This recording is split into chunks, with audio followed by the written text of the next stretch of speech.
Na palavra de Deus está escrito: de graça recebeste, de graça dai. Ajude-nos a compartilhar o Evangelho. Dê o seu like, inscreva-se no nosso canal e ative o sininho. Obrigado. Mas há um Deus nos céus que revela os segredos. Ele revelou o que vai acontecer no fim dos dias.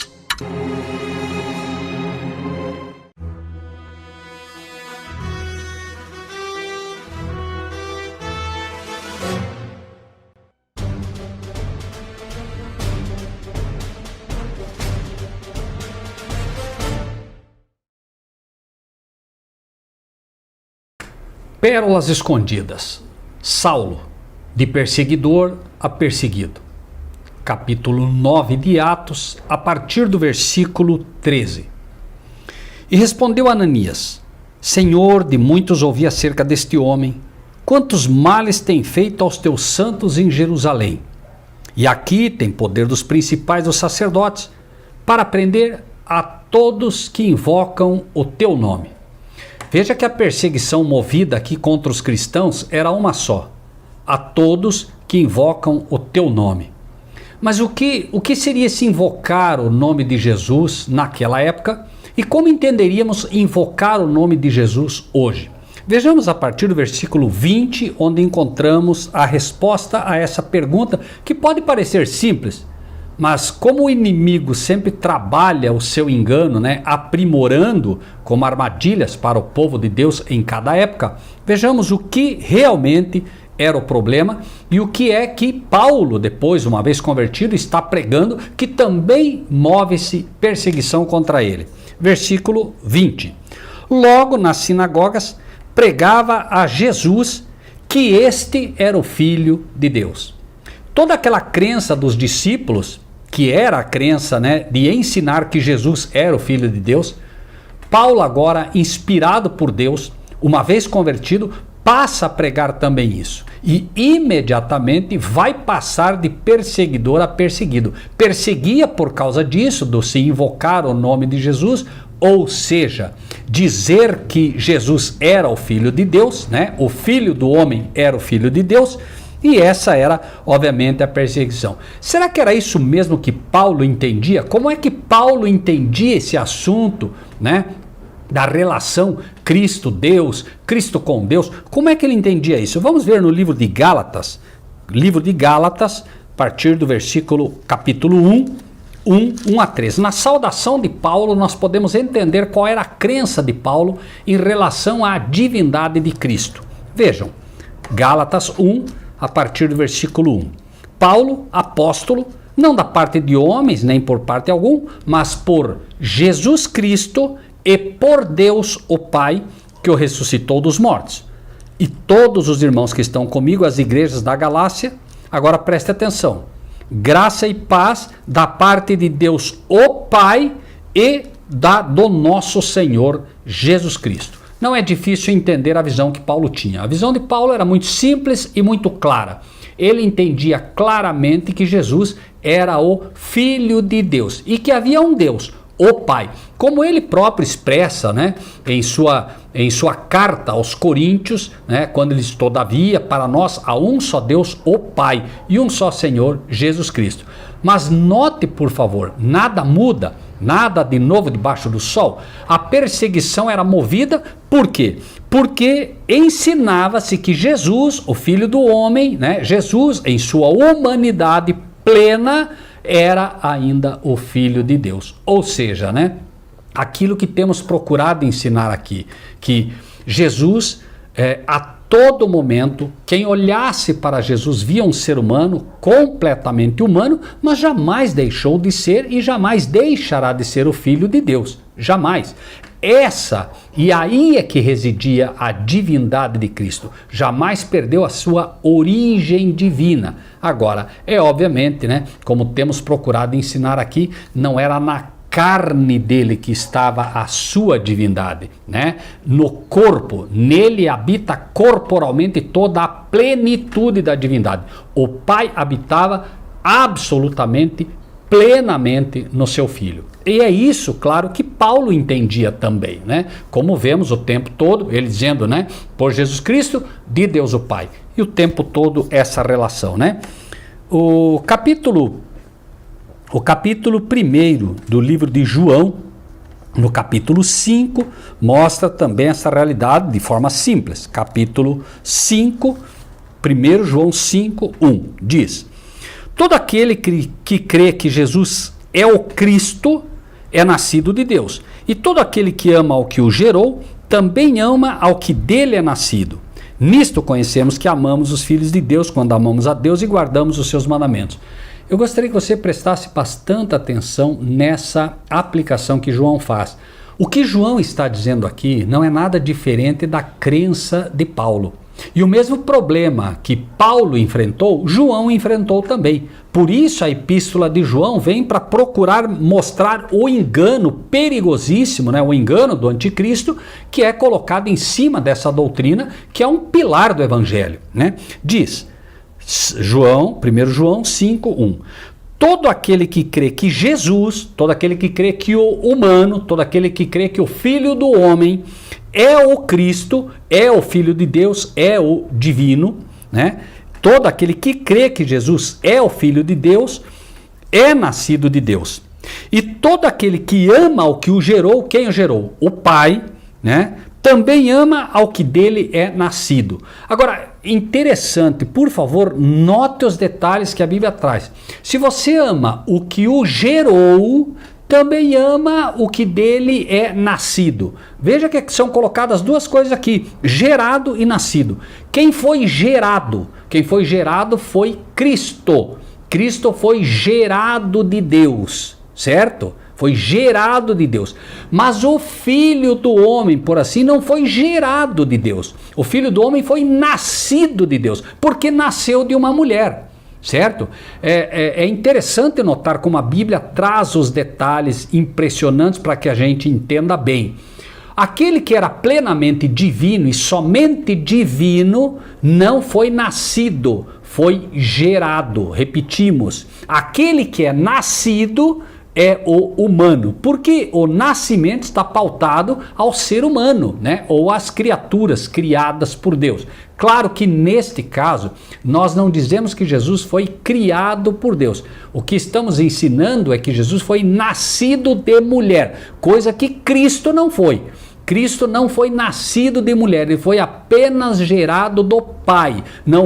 Cristo não tinha uma mãe, certo? Quando aqui na terra, como ser humano agora, nascido de mulher. Tá bem? Por isso o gerado retrata a divindade de Cristo como filho literal do Pai, e Jesus é retratado aqui, né? O que é nascido com a sua humanidade, pois nascido de um ser humano, nascido de Maria, nascido de mulher. Voltamos então para o livro de Atos e seguimos a partir do versículo 22. Saulo, porém, se esforçava muito mais e confundia os judeus que habitavam em Damasco, provando que aquele era o Cristo. É curioso, eu fui tentar entender um pouco melhor esse confundia. É claro que nós entendemos esse confundia porque eles não criam assim, e Paulo agora, quando começava a falar, confundia eles, porque eles tinham tão enraizado no coração deles, ensinados pelos fariseus, pelos falsos pastores da época, pelos escribas da lei da época, que negavam veementemente que Jesus era o Cristo, né? Que Jesus, o ser humano que estava ali, era o Filho de Deus, literal. Eles negavam tanto isso que as pessoas ficaram confusas. Nada novo debaixo do sol. Hoje também as pessoas ficam confusas. Nesse exato momento em que levamos avante uma série que tem por título Que Te Conheçam, onde tentamos mostrar a realidade, né, da divindade de Cristo pautada em sua filiação e a sua humanidade plena enquanto aqui na Terra, muitas pessoas ficam confusas. E não era diferente na época, né, do apóstolo Paulo. Os judeus ficavam confusos. Me chama a atenção o que escreveu uma senhora há muito tempo atrás sobre este confundir os judeus. Me permita ler, está na página 124 do livro Atos dos Apóstolos, que leva o mesmo nome, né, desta epístola de Paulo. Diz assim, ó: Paulo era capaz de arrazoar com clareza extraordinária e por seu fulminante sarcasmo podia colocar o adversário em posição nada invejável. Em algum momento, Paulo, quando confundia esses adversários, ele usava de sarcasmo. Eu confesso que muitas vezes eu sou tentado a usar de sarcasmo, porque é tão absurdo o que alguns chamados líderes procuram ensinar hoje. Eu não tenho a menor dúvida que se Paulo estivesse hoje entre nós, se Elias estivesse entre nós, né, eu não tenho a menor dúvida que eles usariam de sarcasmo em algum momento com isso, porque uma doutrina tão clara, tão simples, que ensina que Jesus é o Filho literal de Deus, e você tem lives com 4, 5 pastores negando veementemente isso, que é uma coisa que uma criança de 7, 8 anos entende, qualquer cordeirinho de Deus entende. Ora, ele abre a Bíblia e diz, né, o Pai levou o Filho, né? Deus amou o mundo de tal maneira que deu o seu único filho. Ele lê e diz, bom, então realmente quem morreu foi o Filho de Deus. E os pastores tentam convencer a grande massa, e pasmem, milhares, se não milhões de adventistas batem palmas, aplaudem. Tamanha heresia, tamanho absurdo. Então hoje você consegue entender por que Paulo usava de um certo sarcasmo. É como se fosse tão absurdo que só brincando, só realmente usando de sarcasmo. E me vem à mente, curiosamente, quando a gente fala de sarcasmo, me vem à mente imediatamente um campeão da fé, um homem que sem dúvida nenhuma foi um exemplo também para nós, obviamente não como Cristo, mas uma vez que João Batista veio no espírito de Elias, e nós sabemos que devemos nos levantar no espírito de Elias, não só chamando o pecado pelo nome, mas também procurando seguir os passos até onde a inspiração nos permita seguir os passos desses homens, me chama muito a atenção Elias. Veja o que fez Elias, está registrado no primeiro capítulo de Reis, né, no capítulo 18, a partir do versículo 27, olha só o que fez Elias. Tamanho era o absurdo do que estavam fazendo os líderes de Israel na época, leia-se, os pastores da época, do povo escolhido de Deus. Diz, sucedeu que ao meio-dia Elias zombava deles, sarcasmo, e dizia, olha o sarcasmo de Elias aqui. É como se dissesse, não é possível, veja o que vocês estão fazendo, a loucura do que vocês estão fazendo, né? Clamai em altas vozes, porque ele é um Deus. Pode ser que esteja falando, ou que tenha alguma coisa que fazer, ou que intente alguma viagem. Porventura está dormindo, e daí ele vai despertar. Gritem mais alto. Absurdo. É como se nós disséssemos agora, escuta, vocês não têm noção do que vocês estão dizendo. Falsos pastores, vocês não têm ideia do que estão fazendo. Dizendo que Jesus não é o Filho literal de Deus, dizendo que de fato ele apenas assumiu esse papel. Pode haver uma coisa mais absurda do que essa? Eu jamais imaginei que um dia presenciaria isso dentro da igreja adventista, uma igreja que foi chamada por Deus, uma igreja que se arroga conhecer a Bíblia, de homens, entre aspas, que se dizem homens bíblicos, só usando de sarcasmo. Hoje eu entendo porque Paulo faz, eu entendo porque Elias fazia isso, e entendo porque Lutero fazia isso. Vejam Lutero, o que fazia também, né? Eu tentei achar o livro, existe um livro que ele se chama Do Cativeiro da Igreja para a Babilônia, ou de Babilônia para a Igreja, alguma coisa assim, não me lembro bem o título agora, me perdoem, onde ele usa de muito sarcasmo, mas violento, contra padres que ensinavam absurdos. Mas nesse livro, Nascido Escravo, ele também dá para se detectar o sarcasmo dele, E justamente por quê? Porque chegava a ser absurdo o que se ensinava. Aqui ele está fazendo uma defesa contra alguns absurdos de Erasmo. Alguns dizem que Erasmo era convertido. Erasmo tinha problemas porque Erasmo em algum momento apostatou também e começou e fez uma tese, inclusive, sobre alguns assuntos e recebeu o elogio do papado. Bom, não é preciso dizer muito mais, né? Como Lutero se sentiu quando viu isso de Erasmo. E começou uma guerra espiritual entre eles. Por quê? Porque Lutero defendia a Bíblia, a sola Escritura, né? E ele diz, né, para Erasmo: você criou uma nova maneira de perder de vista o significado óbvio de um texto. Fazendo uma análise aqui de um assunto, né, em que Erasmo entra com o livre-arbítrio, deturpando a ideia do livre-arbítrio, né? Aí, do homem não convertido, né? Mais à frente ele diz assim: você diz que a palavra hálito, nesse trecho bíblico, indica a ira de Deus, e que a palavra carne indica a fraqueza do homem que não dispõe de qualquer poder contra Deus. Mas será que a ira de Deus não teria outra coisa para atacar senão a infeliz debilidade humana? Sarcasmo. É como se diz: será que Deus não tinha mais nada para fazer além de atacar a debilidade humana? Como se fosse necessário atacar a debilidade humana? Um Deus que nem se permitiu participar da guerra no céu para expulsar o inimigo, porque se Deus entra na guerra, é como se amanhã ou depois o inimigo dissesse: como é que eu ia vencer? Eu tive que lutar contra o Senhor e tive que lutar com o seu filho.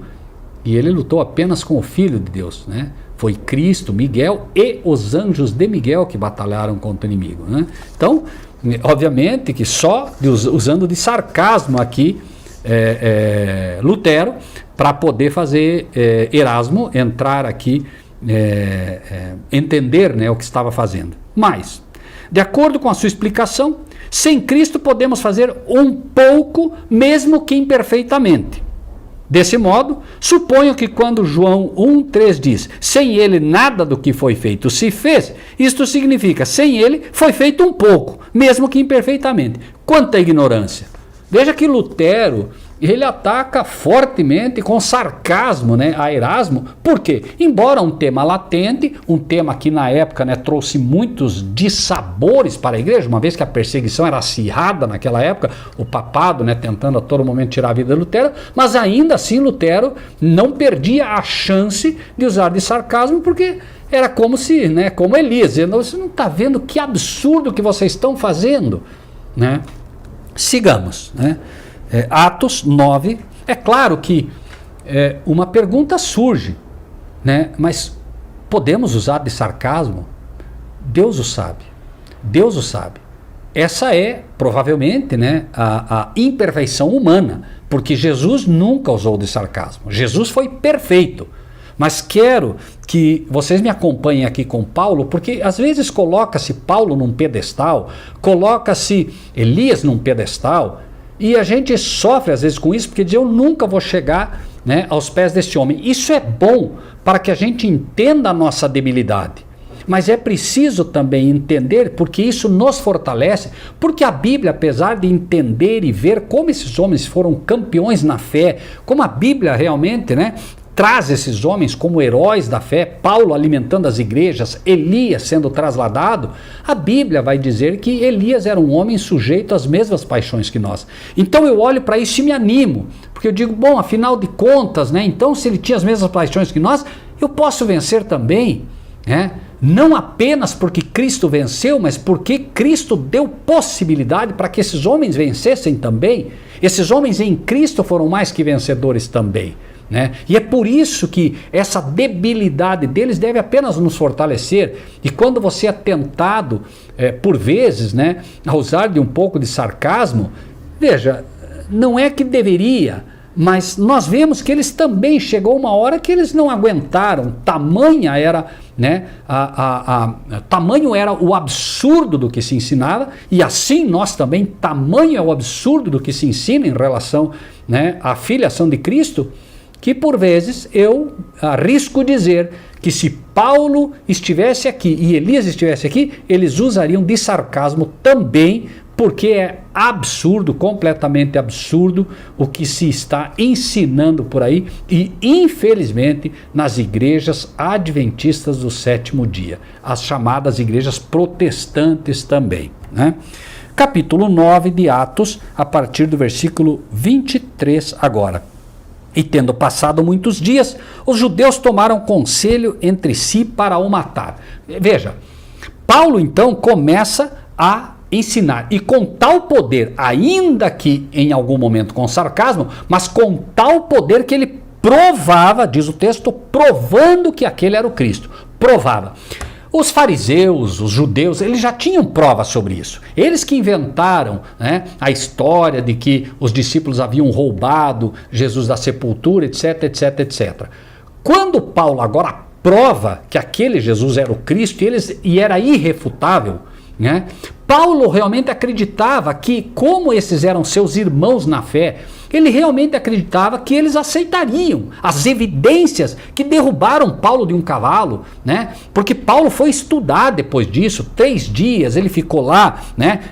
Sem visão, e ele começou a rememorizar tudo aquilo que ele ouvia, começou a rever as profecias. Depois Ananias, né, devolve a ele a visão e ele começa a reestudar todo o assunto profético, e ficou muito claro isso para ele, e ele começa agora a pregar, né, que aquele era o Cristo, com ênfase de que aquele Jesus, o ser humano, era o Filho divino de Deus. E ele pregando isso, ele acreditava realmente que, assim como ele, né, era uma pessoa sincera e honesta no que fazia, ele acreditava realmente que os líderes aceitariam e que os membros da igreja da época também aceitariam. Lê do engano de Paulo. Infelizmente, lê do engano. Eu tenho ouvido de muitas pessoas que me dizem, meu irmão na carne uma vez me disse assim: Rogério, por que você saiu da igreja católica, Rogério? Por que você não tentou ensinar então a verdade para eles? Pergunto, Deus me mandou ensinar a verdade para eles? Deus me mandou ensinar a verdade para os líderes católicos? Não. Deus me mandou sair de Babilônia. Foi isso que Deus me mandou fazer, sair. E a gente tem que obedecer a Deus, mesmo quando a gente acha que não é o melhor a ser feito. E com o tempo, eu conheci uma igreja que, por todas as coisas que eu via, ensinava a Bíblia e solamente a Bíblia, sola Escritura. Com o tempo estudando, eu vi que ela também não ensinava somente as Escrituras. Eu vi que sim, os fundadores dela ensinavam a Escritura, mas ela já havia abandonado essa Escritura. Aí eu tenho um chamado. E esse chamado, ele não me diz, fique lá e pregue para eles. Paulo tinha no coração a certeza que eles aceitariam. Sabe o que aconteceu? Eles tomaram conselho entre si para o matar. Paulo realmente acreditava que poderia convencê-los da verdade. Mas havia um Deus no céu, o mesmo Deus que hoje diz, sai dela, povo meu, falando de Babilônia, né? E muitas pessoas dizem, mas se vocês estão ensinando que a igreja adventista é Babilônia, vocês estão errados, por isso, por aquilo, por aquele outro, porque a senhora White disse que não. Nós nunca ensinamos que a igreja adventista é Babilônia. Nós ensinamos sim que ela hoje, infelizmente, faz parte da grande Babilônia de Apocalipse 18, porque a mesma inspiração que fala que ela não é Babilônia, também diz que ela corria o risco de virar uma filha de Babilônia. E infelizmente isso se cumpriu. Por quê? Porque ela aceitou as doutrinas de Babilônia. E se mais não puder a pessoa acreditar que nos ouve, apenas pense nisso. A principal doutrina de Babilônia é ensinar a Trindade. Essa é a principal doutrina babilônica. E se mais ainda não for suficiente, ela se caracteriza como a filha de Babilônia pelo simples fato de não aceitar que Jesus é o filho legítimo de Deus. Só isso a torna uma filha de Babilônia sem a menor dúvida. Sem a menor dúvida. Porque é uma heresia, como dissemos, absurda não crer que Jesus é o filho literal de Deus. Triste, absurdo, mas, e muitos então, inclusive me questionavam, diziam, Rogério, por que você saiu da igreja? Primeiro, eu não saí da igreja, assim como muitos irmãos, como eu, fomos expulsos dela. Há uma diferença enorme entre sair e ser expulso. Ainda que uns tenham saído porque simplesmente não queriam mais participar dos absurdos que se cometem lá, no meu caso e de muitos outros, nós fomos expulsos.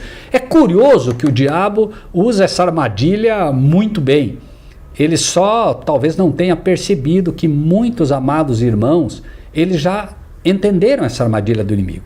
O inimigo expulsa a pessoa da igreja, depois ele chega e diz: escuta, por que você saiu da igreja? É absurdo. O diabo tenta imitar Elias, sendo sarcástico também.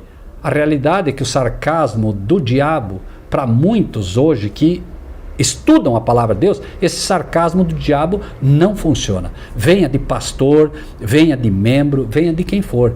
E a desculpa infeliz de muitos membros, e eu não estou condenando esses membros agora, mas a desculpa infeliz que eles dão é: não, tem que estar lá, tem problema, tem isso, não, é a arca de Noé, com os animais aqui, os animais ali, isso e aquilo. Não é assim que funciona. A verdadeira igreja de Deus era Paulo e aquelas pessoas que de fato estavam procurando fazer a vontade de Deus. A arca de Noé estava sendo construída com base na palavra de Deus. E o ecumenismo, que hoje funciona, não está construindo uma arca com base na palavra de Deus. Mas Paulo realmente acreditava que em algum momento ele poderia convencer aqueles homens. Mas veja, por exemplo, quando eles tomam conselho para o matar. Para todos nós, se levanta João 16. Veja o que diz João 16, né, nos versículos 2 e 3. João 16, 2 e 3. Expulsar-vos-ão das sinagogas. Vão expulsar vocês. Se você pregar a verdade, vão te expulsar. Você só está lá porque você não está pregando a verdade.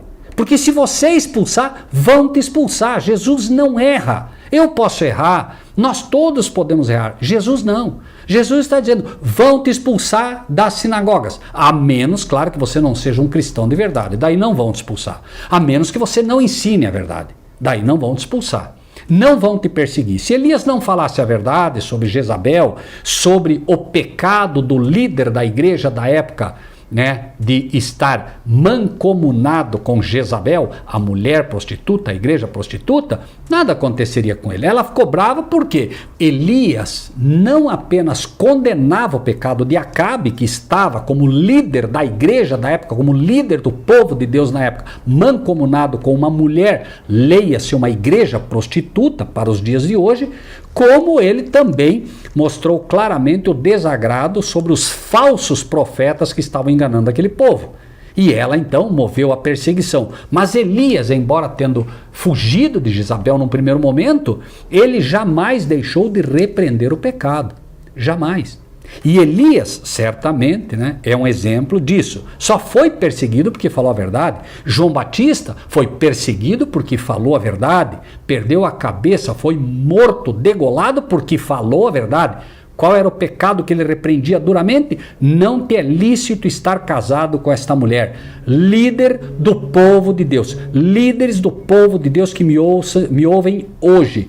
Não é lícito a vocês estarem casados com a Jezabel moderna. Não é lícito o que vocês estão fazendo. E podem ter certeza, na hora certa, Deus há de cobrar esse pecado. Agora, quanto aos membros que querem participar deste pecado, sendo cúmplices desse pecado, por isso é dito no livro do Apocalipse, né, que se torna cúmplice desse pecado, né? Sai dela, povo meu, para não seres participantes dos seus pecados. Você vai ser cúmplice desse pecado, porque você fica se alimentando e alimentando o erro. Não é mais para fazer isso. Se você está lá, pregue a verdade. E vamos ver quanto tempo você vai ficar lá. Pregou a verdade, vai ser expulso. Expulsar-vos-ão das sinagogas. Vem mesmo a hora em que qualquer que vos matar cuidará a fazer um serviço a Deus. Quanto mais tempo você ficar no engano, mais você será enganado e mais você terá a certeza de que estas pessoas que estão pregando a verdade precisam morrer. E vai chegar uma hora que a tua boca emitirá o eco das palavras de Anás e Caifás. É necessário que morram esses homens e não pereça toda a nação. É melhor matar esse povo fanático, alarmista, que fica pregando essas coisas. Vejam bem, isso partirá de lábios adventistas, que dirão contra seus antigos irmãos. porque finalmente estão completamente mancomunados com a besta, completamente enganados. Aquela procissão que a senhora White viu e disse, eu conhecia eles, porque eram irmãos dela. Mas aí quando se aproximaram, aqueles irmãos, aquelas pessoas que ela conhecia, ela viu, era uma procissão católica. Você quer fazer parte disso? Tem certeza que vale a pena fazer parte disso? Pense bem nisso, por favor. E então, expulsar-vos-ão das sinagogas. Vem mesmo a hora em que qualquer que vos matar, pensará estar fazendo um serviço a Deus. Anás e Caifás. Não, se nós não fizer isso, vai perecer toda a nação. Chega uma hora que o engano é tão grande e você pensa que vai poder pular fora quando quiser. Não vai. Não vai. Chegar a qualquer momento, se no tribunal celestial, se lá no céu o nosso Pai Celestial olhar em algum momento e disser, deixai-o, está entregue aos ídolos, você estará irremediavelmente perdido.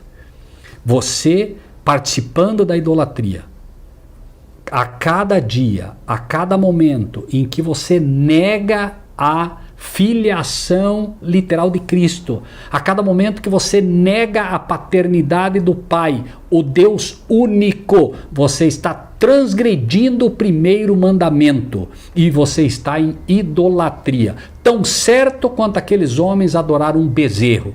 A única diferença é que você não se inclina para um bezerro, você se inclina para uma doutrina falsa, e é idolatria da mesma maneira como aqueles que leem, né, os escritos da senhora White sabem. Ela diz, é tão fácil criar uma doutrina, né, com base no erro, quanto fazer um ídolo de madeira ou de gesso. Então, o erro, finalmente, é o mesmo. O inimigo melhora, entre aspas, o seu engano, e muitos, infelizmente, estão ajoelhados diante de Baal, imaginando que estão adorando o Senhor.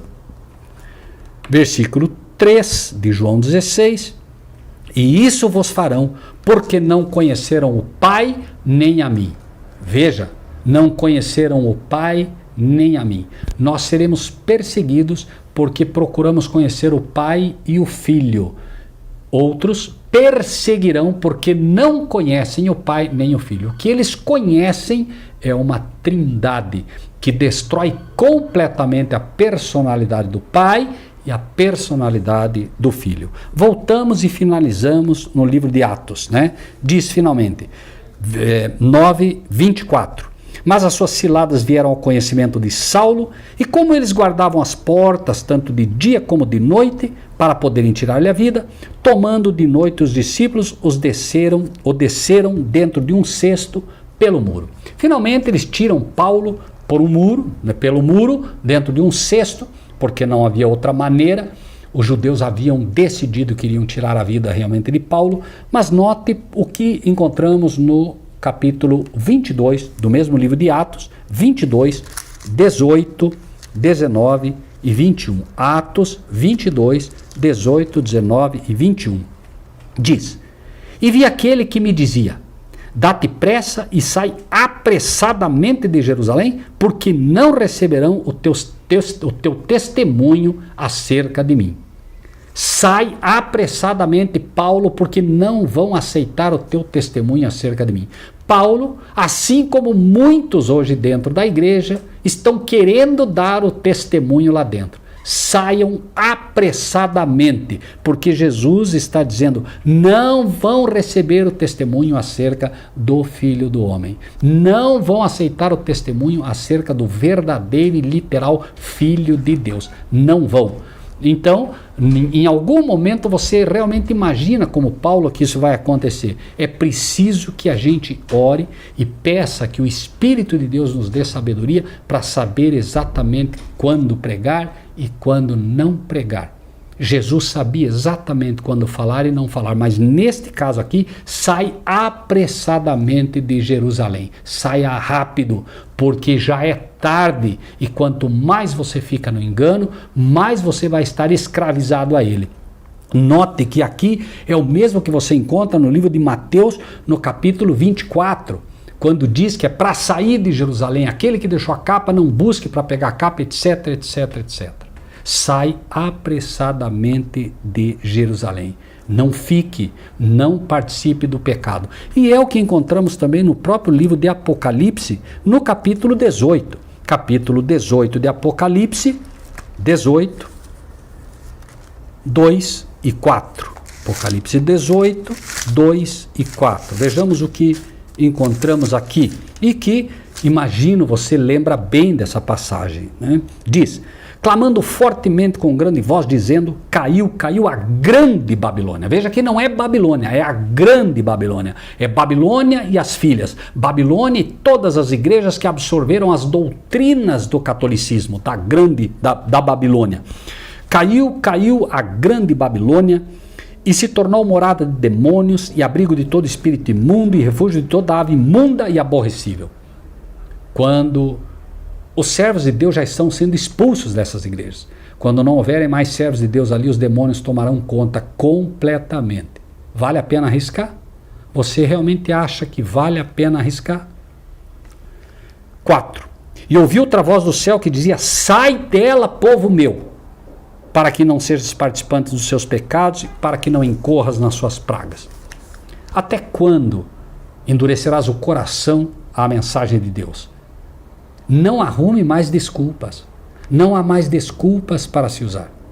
O diabo está expulsando os servos de Deus de dentro das igrejas de Deus. Deus está transformando em bênção aquilo que aparentemente é uma maldição. As pessoas hoje, muitas pessoas são livres para adorar a Deus segundo os ditames de sua consciência, buscando realmente servir a Deus em tudo aquilo que Ele tem ensinado.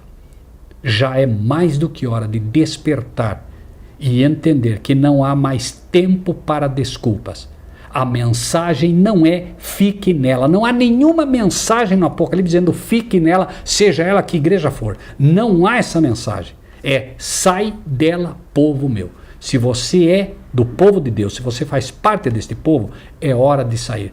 E não buscar mais desculpas. Estude, ore, peça a Deus sabedoria para entender o que está acontecendo. E você pode realmente imaginar que o seu testemunho ali dentro será válido. Não vai converter aqueles que escolheram a apostasia. Eles escolheram a apostasia. Por favor, entenda isso. A liderança escolheu a apostasia. E claro, há gente boa ali? Há. Não se discute isso. Mas o convite é para todos. Sai dela, povo meu. Não vai corrigi-la, não vai conseguir, porque a mensagem não é vamos corrigi-la. A mensagem é sai dela, povo meu, para não ser participante dos pecados dela. Você não vai conseguir dominar essa igreja, não vai. E algumas pessoas dizem: mas ela nunca vai apostatar a tal ponto de aparecer outra. Não, ela nunca vai, ela já apostatou. Não existe isso.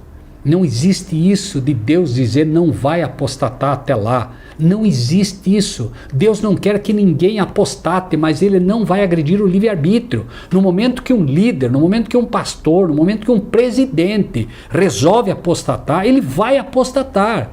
Deus não vai pegar ele na marra e dizer você não vai apostatar. Isso não existe. Deus não agride o livre-arbítrio. Você quer servir a Satanás? Vai servir. É preciso que você entenda essa realidade. Deus não vai agredir o livre-arbítrio que Ele te deu. Não vai. Por quê? Porque ainda que Ele o ame profundamente, quando você escolhe o caminho da apostasia, se você realmente escolhe servir a Satanás, Ele vai respeitar a tua decisão. Chora, sofre, porque o amor é sofredor, mas vai respeitar. Aliás, Deus vai intervir nesta terra quando o livre-arbítrio for retirado. Quando o mandamento do sábado agora for derribado completamente e o domingo for uma lei e as pessoas tentarem obrigar você a guardar o domingo, tentando retirar o teu livre-arbítrio. Tal é o respeito que Deus tem pelo livre-arbítrio que foi dado. Então, quando tentarem retirar o teu livre-arbítrio, aí Ele vai intervir. Mas quando você exerce o teu livre-arbítrio, Ele não vai levar você na marra para um lugar que você não quer ir. Não será assim. E terminamos com, diz, versículo 26 de Atos 9. E quando Saulo chegou a Jerusalém, procurava juntar-se aos discípulos, mas todos o temiam, não crendo que fosse discípulo. Muitos que abandonaram as fileiras da verdade presente, muitos que hoje atacam os ministérios leigos, chegará um momento que eles tentarão novamente se unir. Eu sei que muitos ou poucos, Deus o sabe, voltarão. Aqueles que hoje estão, infelizmente, como o cão volta ao vômito. Aqueles que hoje voltaram ao vômito. Assim como os anjos no céu que ficaram contra Deus em algum momento, mas depois, num novo apelo maravilhoso de Deus e de Cristo, voltaram. Assim também muitas estrelas errantes que abandonaram e voltaram ao vômito, novamente se unirão, procurarão se unir ao povo de Deus. Muitos, inclusive, hoje que nos atacam, procurarão se unir a esta verdade presente. Terão muita dificuldade. Por quê? Porque será muito difícil para aqueles que foram atacados e que são atacados hoje, que foram expulsos de maneira injusta, agora poder aceitar e ver sinceridade nessas pessoas. Entrará em ação então os Barnabés modernos. Barnabé era um homem que, sem dúvida nenhuma, se levantarão homens no espírito de Barnabé por uma razão simples. Barnabé era um pacificador. Bem-aventurados os pacificadores, porque deles é o reino do céu. Então se levantarão Barnabés que trarão Paulo, como ele trouxe, para o meio do povo, mostrando que de fato o arrependimento dele é genuíno. Que Deus nos dê muitos Barnabés, que possam realmente fazer essa pacificação. Porque se a mensagem é dura, se a mensagem é dolorida, ela busca um objetivo só: fazer com que as pessoas entendam, fazer com que os líderes entendam, fazer que com toda essa gama hoje que está seguindo o ecumenismo, compreenda que estão do lado errado. E você? De que lado está? Pense nisso. Perseguido ou perseguidor? Perseguidor ou perseguido? Responda apenas essa pergunta e você certamente identificará o lado que você está. Que Deus te abençoe. Na palavra de Deus está escrito que nós devemos compartilhar o que recebemos. Assim, se você gostou desse vídeo, dê o seu like, inscreva-se no nosso canal e ative o sininho.